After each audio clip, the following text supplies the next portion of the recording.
Welcome back to Sailing El Jaleo. Last week we had made it as far as Fernandina Beach. We had just crossed into Florida, and we smelled one night. We stayed one night in Fernandina Beach. If you've ever been there, you know the smells can be a little interesting at times. So we only stayed there for one night, and then we headed down the Intracoastal Waterway where we crossed Nassau Sound, and we continued our way south, and we took a little side quest. Now, we had never been down the Fort George River before, and the reason why we came down here was there is one anchorage there, and the Kingsley Plantation is there, and I had never been there. It's I guess, a national park, if we can call it that. It seems weird. It is a national park, but it seems weird to call what was a plantation a national park, but, you know, I digress. So we went and stayed there. We took a tour of the place, and I was a little gobsmacked by that. So I'm not sure that we'll make it much further than that today, but I guess we might as well go ahead and get right into it. Grab a drink, climb aboard, and let's get going. This year we crossed back into Florida right around December 3rd. It's the earliest that we've ever been here.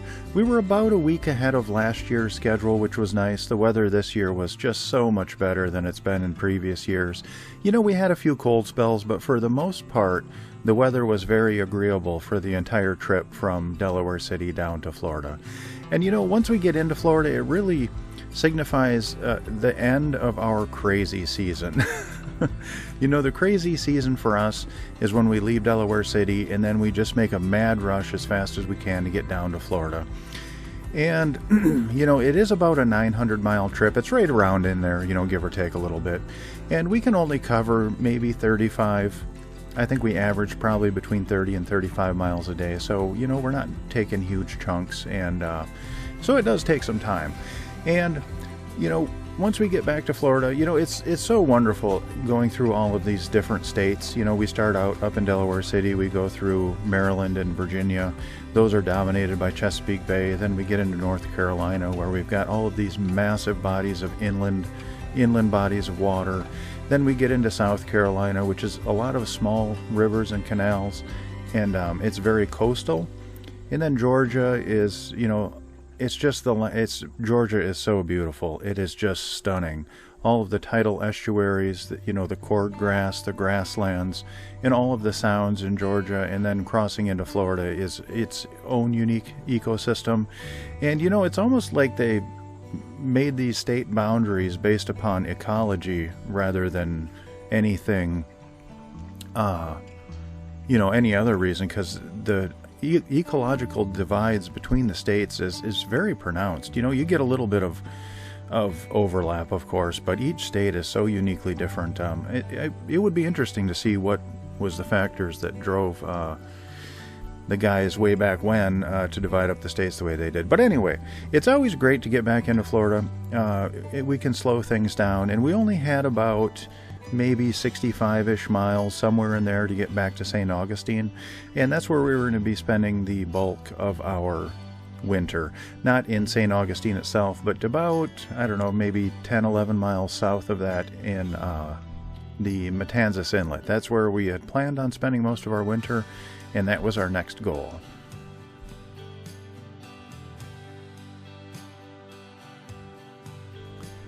We ended up anchoring beside the Kingsley Plantation for 3 days.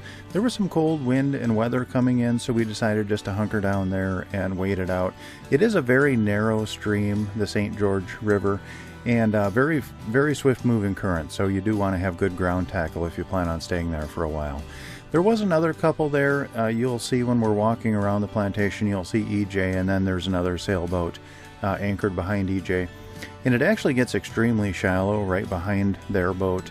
And that inlet, there is an inlet there to the ocean. It is not navigable by a sailboat. It's just way too shallow. And the couple, you know, we had seen each other the previous few days. As they passed me, you know, we would wave and exchange pleasantries. And they stopped by the boat. We chatted for a little while. I did feel bad for them. They didn't have a heater, or they didn't have a diesel heater, rather. They did have an electric heater. But, you know, an electric heater just absolutely destroys battery banks. So they were kind of picking and choosing when they could use it when it got coldest. So I felt bad about that. But We were there for 3 days, so on the second day, we decided to go ahead and check out the Kingsley Plantation. Now, I do have to apologize for this footage. When I'm managing 3 dogs, it's hard enough just doing that in trying to carry a camera. So I just had a camera clipped to my life jacket, which I was wearing, as we were walking around. And so it might be a little jerky, and I do apologize for that. I don't really know how to cover stuff like this. I obviously I'm not a total dumbass. I knew slavery existed. I know slavery has existed the entire history of the world. All different races and everyone have been slaves, and it's a great stain on our nation's history that we had slavery, and there's still slavery today, and all of it's bad, right? Like, I knew that, but I had never visited a plantation before. We went on vacation once when I was very young to, I forget where it was. I think it was in Virginia. It was called the Powhatan Plantation, and it was a resort. So it was not a plantation. And when I visit these historical sites, these different forts and stuff, I like to read about them and learn a little bit of the history. And the history of this, I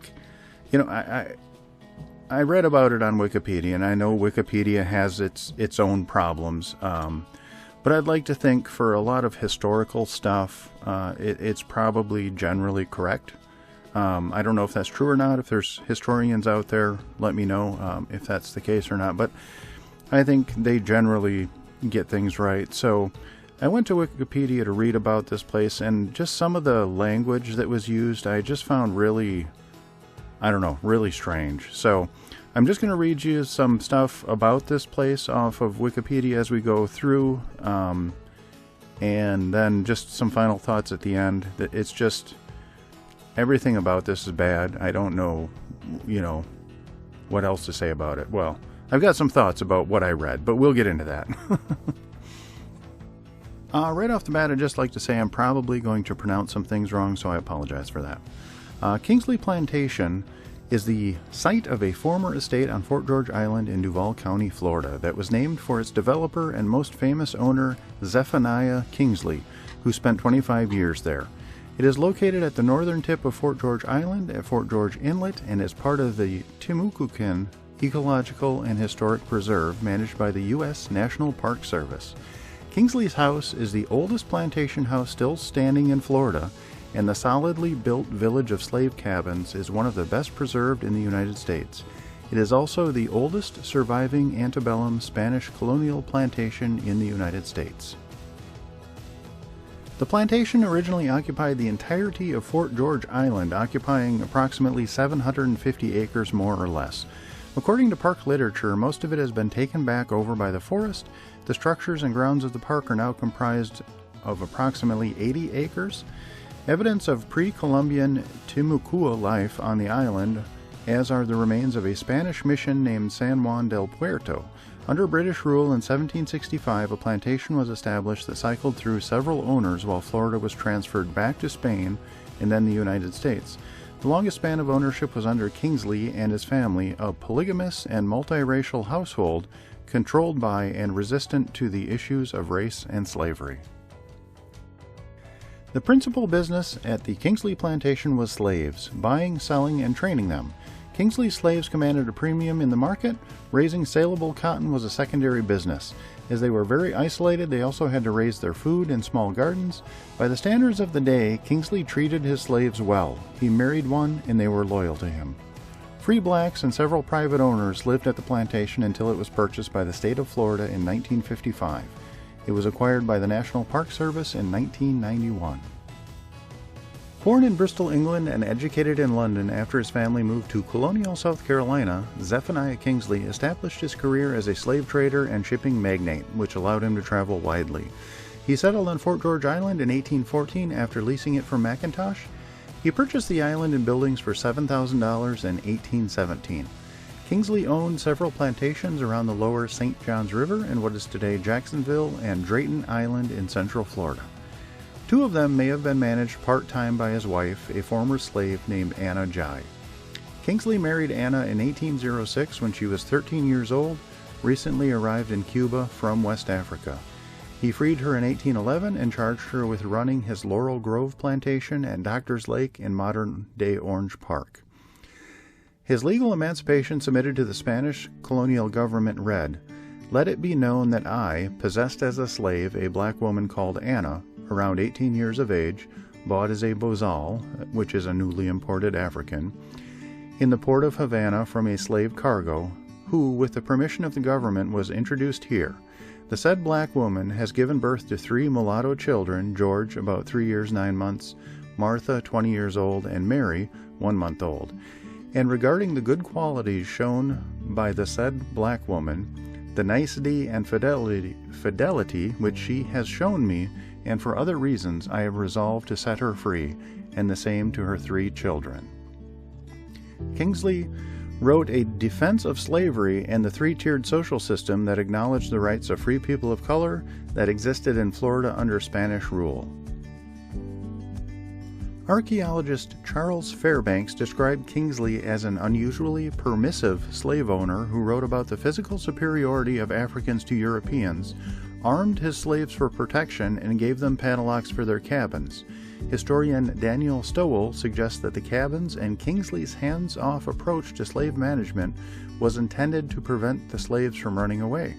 Kingsley himself wrote about not interfering in his slaves' family lives and encouraging as much as possible dancing, merriment, and dress, for which Saturday afternoon and night and Sunday morning were dedicated. You know, and this obviously goes on and on. There's so much more about the plantation. I just wanted to focus a little bit on his life, and I just found it so fascinating. Now, I know that we can't view historical events through a contemporary lens. I get that times were different back then. And he even went on to start a plantation in Haiti with his sons, and he was very proud of his sons, his mulatto sons, and they helped construct and run his plantation in Haiti, which I just find it so odd, the contradiction between defending slavery, marrying an African-American wife, I guess an African wife. She was forced to be an American, and having children with her that you then need to free, but yet defending slavery, and then having your freed wife run your plantation, and then having your mulatto children run a plantation. Like, all of it just seems so out there and just so bizarre. It's such a contradiction. It just seems like, how could you rationalize that in your mind? How does that make any sense? And then the whole concept of he treated his slaves well. Like, they laid out facts. He let them party on Saturday and Sunday morning. He gave them liberties, quote unquote liberties. He let them lock their cabins. He gave them little snippets of rights, but I mean, these were slaves. They were thrown in the bottom of a ship, brought over here, and against their will, and were forced to labor, and were bought and sold. And the concept of him treating them well, it just seems so I get the times were different. It just seems so outlandish to me, that concept, that I just can't even wrap my head around it. I don't get it, and there's so much about this I don't get. It was a very eye-opening experience to visit the place, to see how small the cabins were, where they lived, and just all of it was it was a very eye-opening experience. So if you're going down the Intracoastal Waterway, and I'm sorry, Hanway's upstairs barking, and you want to do a little side quest, there's a dock there. It's 100% free. You can go and tour the grounds. It's a nice little place, and it's very eye-opening. I do encourage everyone to check it out.